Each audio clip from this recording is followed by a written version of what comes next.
good morning. This is Title Talk 2.0. All right. We are now hopefully coming to you live with sound. Hopefully. Thank you, Carol, for Yes, giving us the update yes. on that so we didn't do another 20-minute talk and Yeah. have Hopefully nobody. you guys can hear us now this time.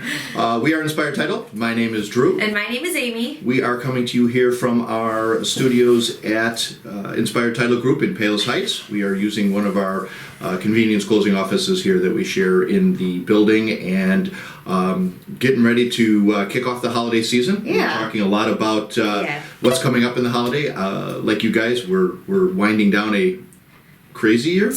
Crazy is a good word. Would you call it crazy year? I would say crazy, busy, kind of blobby. Kind of blobby. But- Blobby is good. Yeah. But we're getting through it.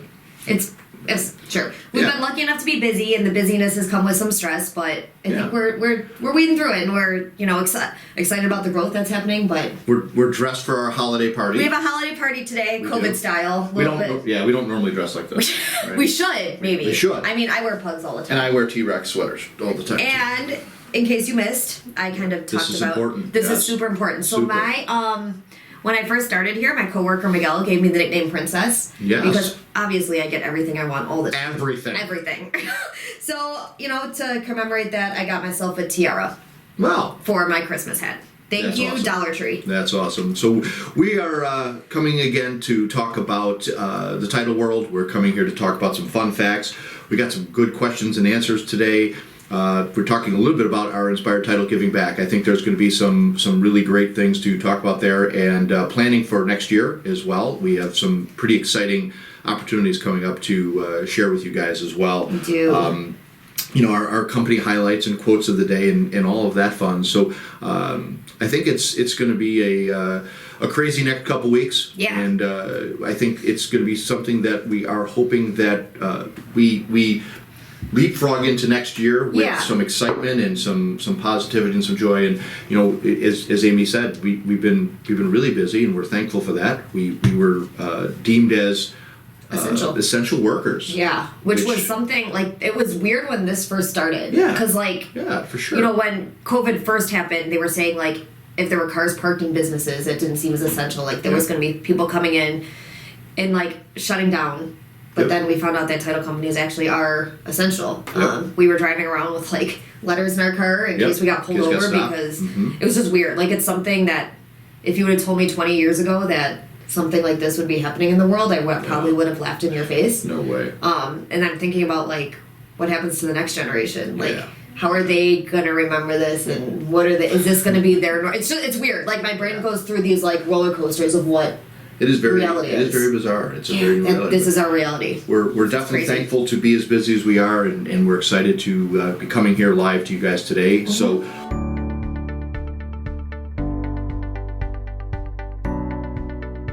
So I'm going to move on to our title company's story of the day. Do you have a story for us today? I don't, but I will. Okay. It was one of go ahead. Yeah, I have a story, and I'll give you a little bit of time to kind of come up and conjure one yourself. But I will come up with our title company story of the day, and it's something that, again, it goes along the lines of our I'm not business and our shocked that industry. Ryan gave us this stat. Right. Average people spend 1 hour 42 minutes going potty on a They- pool of 2,500 people. An hour and 42 minutes. Wow. In a day? We're going to have him on and Yeah, Ryan, we'll have you. We'll just have him come on and slide his roll Potty his talks. chair in. Exactly. Roll his chair out. Yeah, we can introduce that segment at a later date. But we appreciate the fun that the audience participates in. Yeah, thanks, and guys. joins in too. In So, a work week. Wow, an hour and 42 minutes in a work week. So 5 days. So that is 102 20 minutes. minutes. 102 minutes divided by 5 is 40 minutes. That's 40 minutes of potty a day. Oof. So it is close to that 50 number. Yeah. We started sliding notes under the door to some of our staff. So anyway, my Not me. story Sorry. is a story that is definitely relevant in the title world and in the business of what we do, and kind of one of the reasons why we talk about the need for title insurance and what it protects you from and such. So this story is it's about somebody who they went out and got a loan, and they were very, very adamant about not wanting, title insurance as the owner of the property. They knew they had to get it for the lender, but they were adamant about not doing it for themselves. And they didn't seek an attorney. They didn't talk to a title company. They just said no, that we don't want to do that.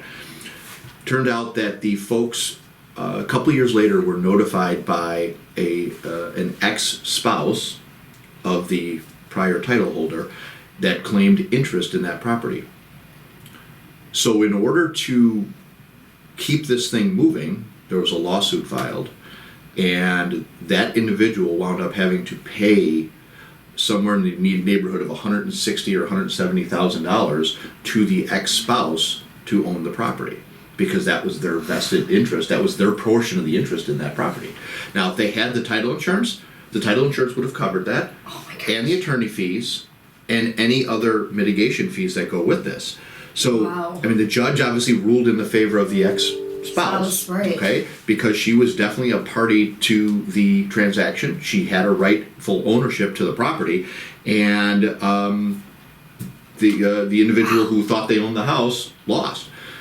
Again, the reason for the title insurance is just that reason. It protects you guys from these things. You pay it one time. It's a premium you pay once, and you're done with it. Yeah. And that's a $160,000 loss. So think about it. You bought the house. They bought the house for $360,000 or $370,000, and then paid another $160,000 on top of it. So they paid $520,000 for a house that's valued at $360,000. And as good as the market is, it's not that good. No, it's troublesome. So yeah, that's a title company horror story that happened. So as much as you have to have it for the lender, right. It is important to also have it, cover yourself, protect yourself. Don't go unprotected out there. So that's my story. That's pretty crazy. Yeah, it is pretty crazy. And if you don't have a story, I think that we can conjure one up together based on some of the things that have happened in our. Yeah, I think the big thing that I think one of the scariest parts of transferring title is taxes. Sure. Sure. So recently, Cook County has changed their website, which I love. Yeah. So what Cook County does now is they show who actually paid taxes. I don't know if we. Yeah, they do. We might have touched on that at one point, but so they used to just say if taxes were paid or delinquent or whatever. But now if you click on the payment details, it shows you who paid it. So when it comes to taxes that were sold, say my 2016 taxes were sold. Yep. Cook County would used to show that 2017 and 2018 were paid after that. Right. So on a first look, it's okay, so the 2016 were sold, but then somebody handled them, right. But that's not the case at all. The next set of taxes that were paid were actually paid by that tax buyer. Right. And that's been popping up a little bit more recently. Just the mess of taxes. We're originally closing that's supposed to happen by the end of the year that has, thousands. $40,000 worth of delinquent and unsold taxes, and especially now with how getting an estimate of redemption for taxes through the county, closed. Everything is closed. So It's hard to do. So I am a person that saves and copies everything. Yeah. Because that's a way that we protect ourselves. Where, right. as taxes were showing sold, but then they were showed paid, and then they were showed. So all I can do is reflect that on a title. Yep. I remember one client specifically who will remain unnamed. But that same situation happened. I was like, nope. Look at. There's a tax bill. They were paid. We definitely are on the hook for that stuff, and that's part of what a title company does for you, and Amy specifically is searching that stuff and researching that stuff to make sure that all of these things are brought to the attention of Detective Amy. Everybody, right? So that when this thing goes to close, all the parties that are involved understand what's out there to deal with. I mean, right. We were just in a closing yesterday with regard to a child custody case, but it was back from 2006 or 2005. Somewhere around there, yeah. And so the deal went to short sale, and the question on the table was, what's the deal with that child custody? So, yeah. I mean, all the parties are still the same. So the individual who is... There was no title transfer. Correct. The individual who was going through the short sale still was under the obligation of that child custody. Right. And it was a fair amount of money, if I recall, enough that it's a lien on the property, right? Oh yeah, it was. Well, yeah. the statute calls that says that lien is only good for 7 years. So after 7 years, because they didn't perfect it or renew it, they didn't perfect it or renew it, two different terms that we can talk about at a different time.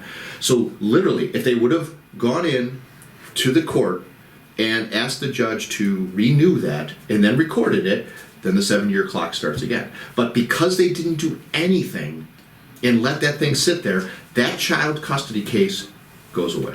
No, it doesn't. It did? A child custody case should never go away. I agree with you. Oh, that's because they said there was a court case where a child custody came back 13 or 14 years later. Right. The circumstances to that, though, were looking at the documentation of there was a renewal process along the way that they missed.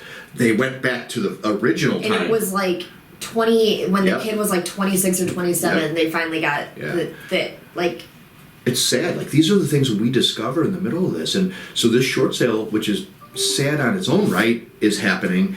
And then we've got now what do we do? How do we deal with this? We've got parties involved that people are upset and sad And honestly, it always scares me whenever I see the word judgment or lien anywhere on a title. Of course. My gut reaction is just list it all, list it all, list it all, Yes. list it all. Because yes. When in doubt, list it out. because Yeah, that's the kind of the mantra that we live by.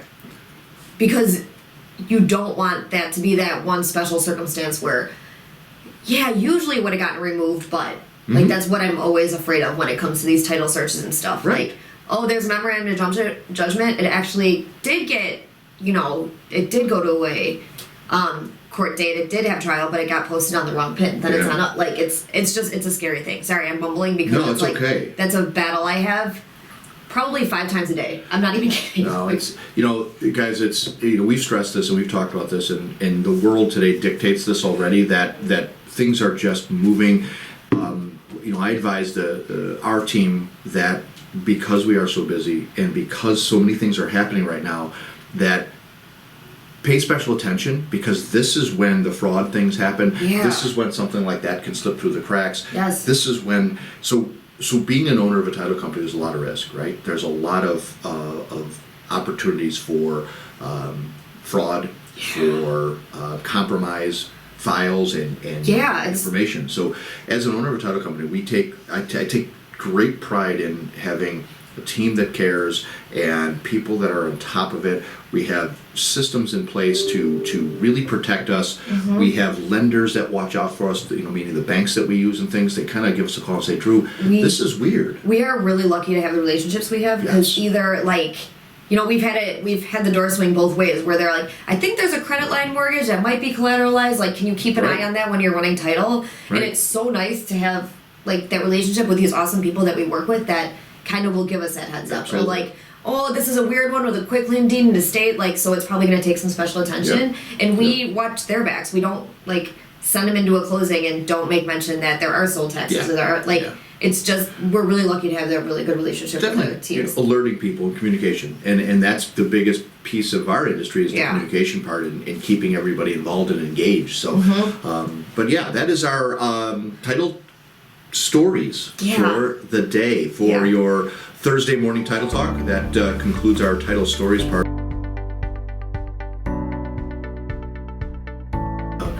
We hope you guys have gotten some great info from this. We are so proud and thankful to be able to bring this to you guys each and every week and share some time with you guys. We appreciate our viewers. We appreciate the input that you guys give and sharing some time with us. We are so very blessed in so many ways, and we're thankful for all of it. And if you guys are wanting to use ITG, if you're selling a house, if you're buying a house, let your professionals know. Let your realtors know to write ITG, Inspired Title Group, in the contract that you want to go through Inspired Title Group. If you're buying a house, talk to your attorneys, talk to your professionals. I want to close my deal at Inspired Title Group because you can do that. There are deal bifurcations that we are working with and doing. I think is going to become more of a thing the more time progresses. Yeah. And We're stay here. tuned next week or in 2 weeks and find out what bifurcations are all about. Yeah. We're here for you guys. So if you want to use Inspired Title Group, we would love to work with you guys. We're definitely a family-oriented, friendly organization that is all about the people and giving back. So, as always, if you guys have any questions, please email us, team@inspired-title.com. Somebody will get back to you quickly, whether it be Amy, myself, or somebody from the team. We are Indiana, Illinois. We've got a lot of connections and links to different professionals to help you guys out through the difficult times that you may be up against. So that's pretty much what I have. I think it's great. So enjoy your holiday season. Until next time, my name is Drew with Inspired Title. And my name is Amy, also with Inspired Title. Guys, remember, we are the title company that cares, and we may not be able to predict the future, but we know we can protect you from it. So until next time, guys, take care. Happy holidays. Happy holidays.